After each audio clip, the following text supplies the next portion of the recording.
one of the things that I do want to discuss with you is growing up, there's so many things that you go through, right? That Mhm. would then make you stop Mhm. wanting to do something. Right. So, for instance, I went to high school for the performing arts. So, I Very studied nice. drama. And I feel like I had one of the most difficult times in school. Because, and I speak about it often on the show because it was such a heavy thing for me, but my accent played a huge role for me.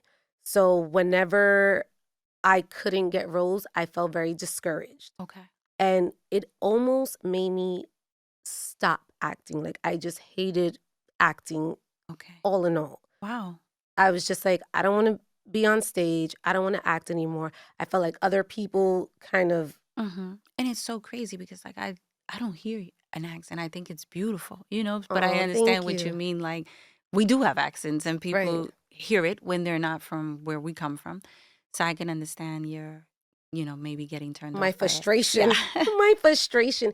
It's it's so weird because you don't know how you're affected as a kid until you're an adult. Absolutely.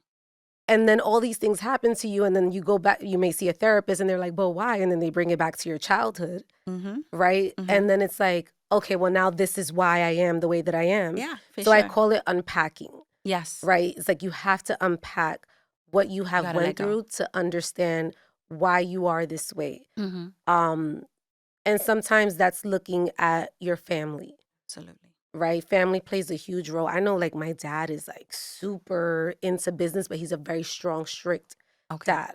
Okay. Like we always had to, make sure that his slippers were at the front door. Wow. Oh yeah, he was super strict. Wow. Yeah, What you would call machismo. machismo. In the morning, he was super disrespectful. I love you, Papi. But he would throw like, the pot to cook the Mhm. rice, the lid. He Mhm. would throw that on the floor just to wake us up in the morning Oh wow. to clean the house. Oh wow. And I'm Yeah. like, this is borderline abuse. Like, Military, this is like militant. militant. And then Yeah. it's like what it does to your mind. Right. Like, Right. then I grow up and I'm like, oh my God, I'm this like Yeah. person that's confused in life. And so for Sure. you, you had a very interesting upbringing and a tragic moment. And I want to be Mhm. sensitive to this No, it's and fine. whatever you want to share. But talk about what happened, at the age of 18. Right. I mean, And I could go back even further. yeah, go back even further for us. So, growing up, as you stated, sorry, Mm-hmm. I I didn't realize the type of family. I was obviously, we're kids, we're growing up, and you just think things are normal. Mm-hmm. Yes, I did have a lot of beautiful things and nice things growing up, but again, it's normal to me. Mm-hmm. And then about 11, Mm-hmm. 11 years old, that was the first time that the federal government came to pick up my mother. Mm-hmm. And it was so crazy. You would have thought like they were coming to get Bin Laden or somebody. It was Mm-hmm. insane. And I remember it was like a turning point for me because it was the moment I realized that we're not normal. We're Mm-hmm. not, this lifestyle is not normal.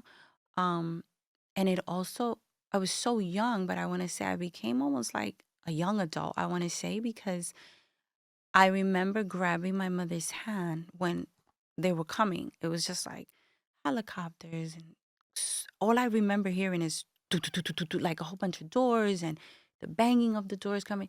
And I remember grabbing her hand and I'm like, everything's going to be okay At 11. at 11. So it was like, but this is like the bond that my mother and I have is like, um, I don't even know how to describe it. Like, not Right. too many people have that. So I feel like our bond was always strong, but from Mm-hmm. that moment, it was like that much stronger. And then, so going through junior high school, I'm dealing with my mother now being on the run, Mm-hmm. um, from law enforcement and just growing up that way. Could you just imagine? Mm-hmm. Um, yes, she was always a part of our lives, but it was just always challenging because we always had to. Well, I say we, my brother and I, and my Mm-hmm. family. Um, See, the things that people see in movies and TV, like, I really lived it, but it was more from a woman's standpoint. A Mm, lot of times we have dads that are in a certain lifestyle, et cetera. My father was in law enforcement, right. total opposite. Okay. So that was the first. It was very traumatizing growing up because I couldn't share this with anyone, Right. um, and just still excelling at everything I did, whether it was in school and all these Mhm. things. So that was the first traumatic experience where you start realizing like my life took a crazy Turn. turn. Yeah. Yeah. And Mhm. then at 17 was the first time that I had just graduated high school. Yes, I was advanced. Mhm. Go ahead, um, girl. I graduated high school and I was going to college. This is actually when we spoke earlier. I had met a good friend of ours. Mhm. She didn't know. No one knew. I Then now the federal government came looking for both my mom and I. So, Okay. so I was in college, a normal, again, not normal. I was never Right. normal, but I was trying to pursue the American dream, or I guess we Right. want to say, And you whatever was that is. appearing normal to the outside world. World, right? With Okay. fighting all of this and with being on the run comes, it's not just, oh yeah, I'm on the run. No, it's constant pressures, constant. You got to leave from this location. You got to move from this location. Well, You yeah. got to see yourself because the money was never an issue. We had all the money in the world. The thing is, who do you trust? Who you can't Right. trust? Where they coming from next? You're running for your life every day. Mhm. So that comes with its own challenges and also people who want to hurt you. So you got Mhm. people who want to kill you, you got people who want to rob you. It's nonstop, Right. nonstop. So just like you said, just appearing normal. And then when I was going to college, then that federal indictment came, and I'm just like, oh my God, am I ever gonna get a break? But wait, let me ask you, did anyone ever ask like, "Well, what does your parents do?" Yeah, all the time. So we were trained to say certain things. My dad, I was covered because my dad was in law enforcement, but they would always ask. I would Okay. always get pulled over in school. Like, my mom was coming like every other day with exotic vehicles and jewelry and money. Like it was in your face, Right. but we were just trained to say certain things, and Mhm. that's what it was. But like I said, it was very challenging. And then at 18 was when they came for the federal indictment on the both of us, which then at that point I had to leave school, which is not what I wanted. I actually wanted to pursue, a great career. Did they pull you out of school? Was that No, I got wins because someone made a phone call, so Mhm. we had enough time. Like I had another friend at the time who like signed me out of all my classes. Back then, you were Right. able to do so much. Before Right. 9/11, you were able to do so much forgery and like Mhm. we had fake IDs Of and course. For sure. we Yeah. traveled private all the time before it became cool. Right. Um, you know, so Yes. it's like even if I do that now, it's like not even something I post because and honestly, it's kind of like when I lived this, it wasn't a fun life. Right. So yeah, it comes with all the glory, all the everything you can think of, but I kid you not, so let me go back to when at 18, when we both went on the run, I had to leave school, I had to do all these things, but my life changed. Now Mm. it's like, what man is gonna want to date me? Like, Right. what do I have going on for myself really, except spending money shopping and hanging out? Like, Mhm. that's not the life that I wanted, and I'm sure that's not the life my mother wanted for her children. Mhm. It was just kind of like a hand that you're dealt because Mhm. this was instilled in her from her parents. Right. Again, not when you coming from Puerto Rico and she was raised in South Side, and Right. Right. so it's just different. So then after that, more challenging, now it's both of us that are on the run and being on America's Most Wanted and like all these things really takes a toll on you as a woman.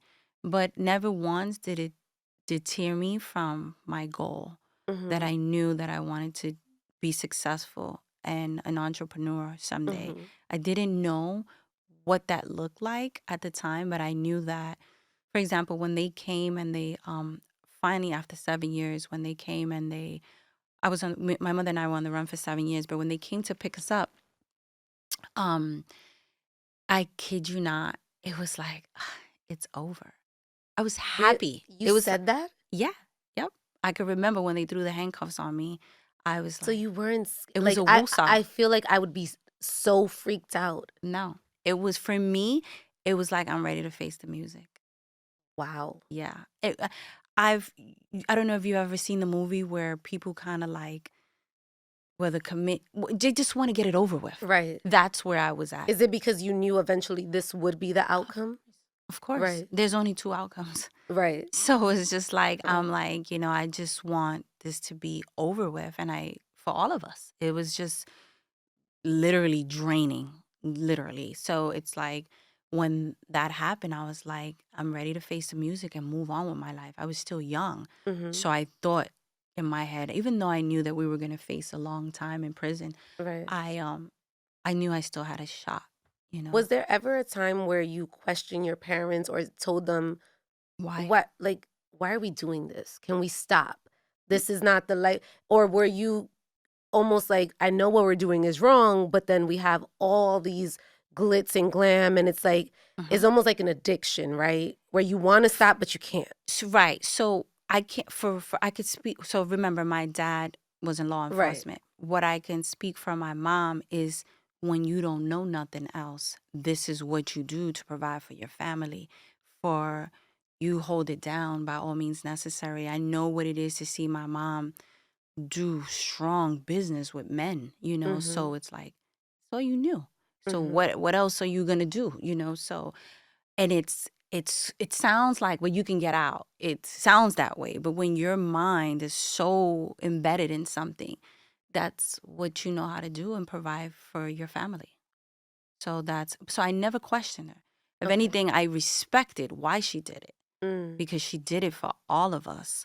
Right. She did it to provide a certain lifestyle for all of us. Yeah, she could have worked or whatever, but maybe that's not what was in her cards. And I feel like I was never angry. If anything, I admire her strength because Mm. everything I seen her do, everything I seen her go through, everything, like I've seen things that I'll be like, you know, Yeah. and I it was always my mom, so yeah. it's like, so that I never questioned it. I knew that she did it for a reason, and more so because that's all she knew, you Right. know. I always tell people, "Do not judge my decisions if you didn't know what my options were." That's right.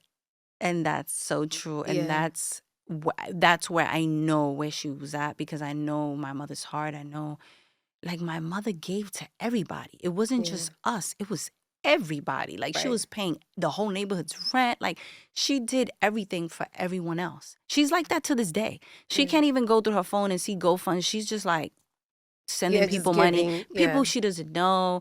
During the pandemic, that's like all she did was like everyone who was reaching out. I'm like, Ma, sometimes you have to be careful. Right, But it's right. just like, Right. that's what she loves to do. But She where do you just, think that comes from? Like her giving spirit and just wanting to give.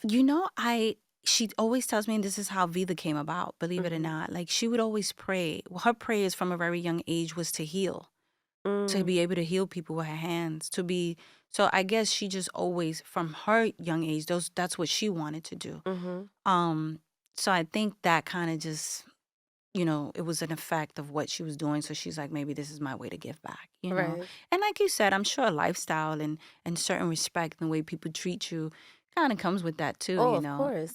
So I think that, but never once I questioned her. And I remember my dad knowing what was going on, and he would tell me, "Come live with me," because I guess he knew what was going to be the determining Yeah. factor.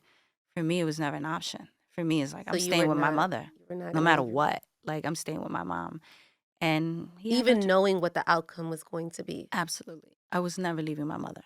Mm. So, like, once again, the bond between mother and a daughter, it's a beautiful thing, and I Yeah. feel like if we have more of that in our homes, I think, as you stated, like, growing up and things that traumatizing things that we have can be a lot of issues could be saved, or, like, just not turn out to what they are Mhm. if we have those better relationships, Right. or communication. But, not everybody. Not everybody thinks like that Yeah, though. for That sure. moment when you knew like, okay, this is what it is and I've Mhm, accepted it. What was that moment then when you are now in prison? mhm. What was that like at the age of 18. Yeah, so that was like, oh no, it's not 18. Not I was 18. on the run for 7 years. Sorry. So I was like 25? 25. 25. Okay. So I was just like ready to, face what I had to do and just looking forward to a better life at some point. And it's so funny because we didn't know this at the time, but my mother and I were together when they picked us up. At some Mhm. point, they were going to separate us. Obviously, we knew we were never going to possibly see each other again in the Right. prison system. And I remember looking at her Mhm. and saying, I'm taking all this blame. My mother she's older than me. I have my whole life ahead of me. And my I mother's can't looking, even where yeah, does that mindset even come from? I don't know. I don't know. It's just like, I knew that, I think when you love, they say you never truly loved unless you're willing to die for it. Mm. So Mhm. that's how I feel about her. I feel about my mother, and I felt like looking at her and I'm just like, no, my duty is to take this full responsibility. I had nothing to do with it, but it's my duty as her child. And she thought the same. She was thinking the same. Wow. Like she would look at me while we're there and I want you to picture this. It's like gritty prison, orange because we were federal inmates and then the status of our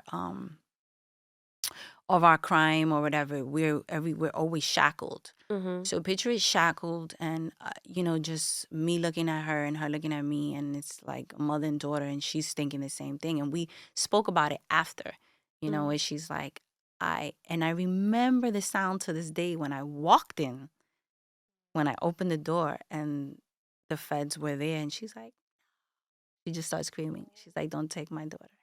So it's Oh. always been very emotional. So it does take a toll on you, like I said.